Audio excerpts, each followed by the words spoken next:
পদ্মাবতী ভালোবাসি। এক ছিল দুষ্টু রাজা, নারী আর টাকার প্রতি তার চরম আসক্তি।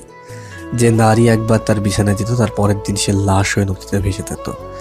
রাজা এক নারীকে দ্বিতীয়বার ছুতে পছন্দ করতো না, কিন্তু সমাজে ছিল রাজার বেশ নাম ডাক। সবার চোখের মরি। খুন করা ছিল তার নিত্যদিনের সঙ্গী। তার কালো হাতের ছোঁয়ায় বিসর্জন হয়েছে শত শত নারী।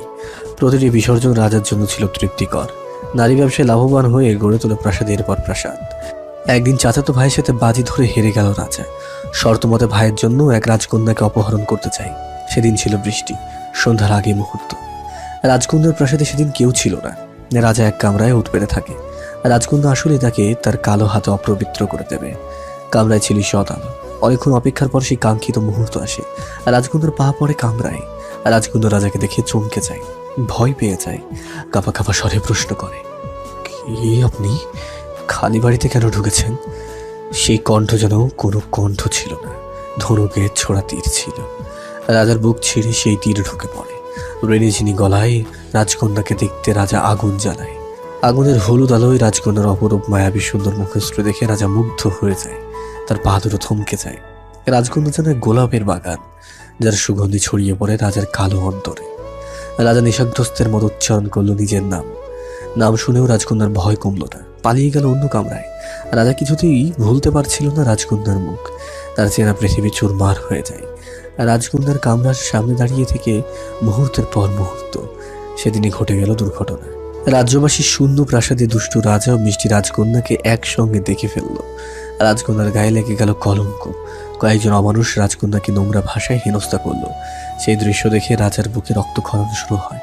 সে নিজ প্রাসাদে ফিরে এক দণ্ডও শান্তি পেল না। তার চাচাতো ভাইকে তাৎক্ষণিক আদেশ করল, যারা রাজকন্যাকে তাদের মুখ দিয়ে অপমান করেছে তাদের যেন জিহ্বা ছিঁড়ে ফেলা হয়। যে হাত দিয়ে রাজকন্যাকে ছুঁয়েছে সে হাত যেন কেটে দেওয়া হয়। যে চোখ দিয়ে রাজকন্যাকে লোলুপ দৃষ্টিতে দেখেছে সে চোখ যেন উপড়ে ফেলা হয়। ভোর রাতে দুষ্ট রাজা খবর পেল রাজকন্যার মাতা সে অমানুষদের হত্যা করছে। এতে রাজা খুশি হলেও রাজকন্যার মাতাকে নিয়ে একটা চাপা ভয় কাজ করে। কিন্তু বেশিক্ষণ রাজকন্যার মাতাকে নিয়ে ভাবল না। রাজকন্যাকে যে ভোলা যাচ্ছে না, তাকে যে করেই হোক পেতেই হবে, নয়তো জীবন বৃথা। রাজা তার পিতাকে আদেশ করলো, মায়াবতী রাজকন্যাকে তো চাই চাই, নয়তো সে বাঁচবে না। এই পৃথিবী তোলপাড় করে দেবে। রাজার পাগলামি দেখে অবাক তার পরিবার। সালিশ বসে। সালিশে সেই দুষ্টু রাজা রাজকন্যার মাথার তীক্ষ্ণ দৃষ্টি থেকে রেহাই পেয়ে জিতে নিল রাজকন্যাকে। তিনি এক কথায় রাজকন্যাকে দিলে রাজি হলেন। আনন্দে রাজার বুকে উত্থাল ঢেউ শুরু হয়। কি অসহ্য সুখময় যন্ত্রণা! রাজা এর আগে এত খুশি হয়েছে নাকি জানা নেই। যথাসময়ে তাদের বিয়ে হলো। রাজকন্যা রাজার রানী হলো। নাম তার পদ্মাবতী। ফুলের মতো পবিত্র সে, সদ্যজাত শিশুর মতোই নিষ্পাপ। রাজা ভুলে গেল নারীর সঙ্গের কথা, ভুলে গেল তার রাজত্বের কথা। তার ধ্যান জ্ঞান সীমাবদ্ধ হয়ে গেল পদ্মাবতীতে। পদ্মাবতীর এক একটা কদম রাজার বুকে ঢেউ তোলে। পদ্মাবতীর প্রতিটি নিঃশ্বাস যেন ফুল ঝরে পড়ে। পদ্মাবতীর পায়ে চুমু দেওয়ার সময় রাজা চিৎকার করে বলতে ইচ্ছা হয়, পদ্মাবতী আমার রানী, আমি কাটা বিছানো বাগানে শুয়ে থাকি, তুমি আমার বুকে হেঁটে বেড়াও। ধীরে ধীরে রাজা উপলব্ধি করতে পারল তার পদ্মাবতী পবিত্র, এতই পবিত্র যে সে কখনো অন্যায়ের সাথে আপোষ করবে না। এই পবিত্রতা রাজাকে আরো আকৃষ্ট করে ফেলল। সেই সাথে রাজা ভয় পেল, তার কালো অন্তরের খবর যদি পদ্মাবতী জেনে যায় তখন কি হবে? কেলেঙ্কারি হয়ে যাবে তো। ধরে বেঁধে রাখা গেলেও পদ্মাবতীর ভালোবাসা থেকে বঞ্চিত হয়ে যাবে। এই বিচ্ছেদ সহ্য করার ক্ষমতা তার হবে না, নির্ঘাত মরে যাবে। যে ভালোবাসা নিজের ইচ্ছায় তাকে বিমুগ্ধ করে তোলে, সে ভালোবাসা জোর করে সে কখনো নিতে পারবে না। রাজা তার পাপ লুকিয়ে রাখতে মিথ্যা কথা বলা ও মিথ্যা অভিনয় করা শুরু করলো। পদ্মাবতীর থেকে সহানুভূতি আর বিশ্বাস অর্জন করতে গল্প বানালো। তার পাপের মহলে নিরাপত্তা বাড়িয়ে দিল। প্রয়োজনে সে পৃথিবীর প্রতিটি মানব সন্তানকে খুন করতে প্রস্তুত। তাও তার পাপের জন্য পদ্মাবতীকে হারাতে চায় না। যথাসম্ভব পদ্মাবতীকে নিয়ে দুষ্টু রাজা অন্য রাজপ্রাসাদে চলে আসে। সেই প্রাসাদে রাজা তার পদ্মাবতী ছাড়া কেউ নেই। ভালোবাসার সোহাগ ও খুনসুটিতে ভরে ওঠে তাদের ঘর। রাজার দৃষ্টি ডুবে যায় একজনেতে। কোনো নারী আর তাকে টানতে পারল না। প্রতিটি প্রহর পদ্মাবতীতেই নতুন করে অনুভব করে নারী আসক্তি চিরতরে তাকে ছেড়ে গেল। কিন্তু নারী ব্যবসা রয়েই গেল। সৎ পেশার অজুহাতে অসৎ পেশার জলজল করে তখনও জ্বলছিল। মাঝে মধ্যে রাজার ভয় হতো, পদ্মাবতী সব জেনে যাবে না তো। রাজা সব রকম পট্টি পেতে দিল পদ্মাবতীর চোখে।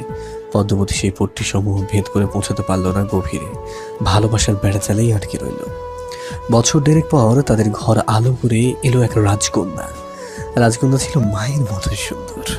আকাশে একটা চাঁদ ওঠে, কিন্তু রাজার আকাশে উঠেছিল দুটো চাঁদ। ছোট্ট রাজকন্যাকে দেখে রাজার বুকটা কেঁপে উঠল। তৃতীয়বারের মতো কোনো মেয়ের প্রতি সে ভালোবাসা অনুভব করে।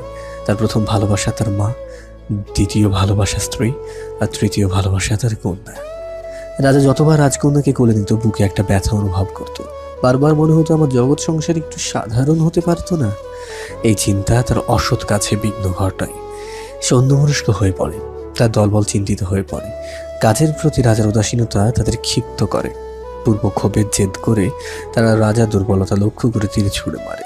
সেই তীরে ছোট্ট রাজকন্যার প্রাণের আলো নিভে যায়।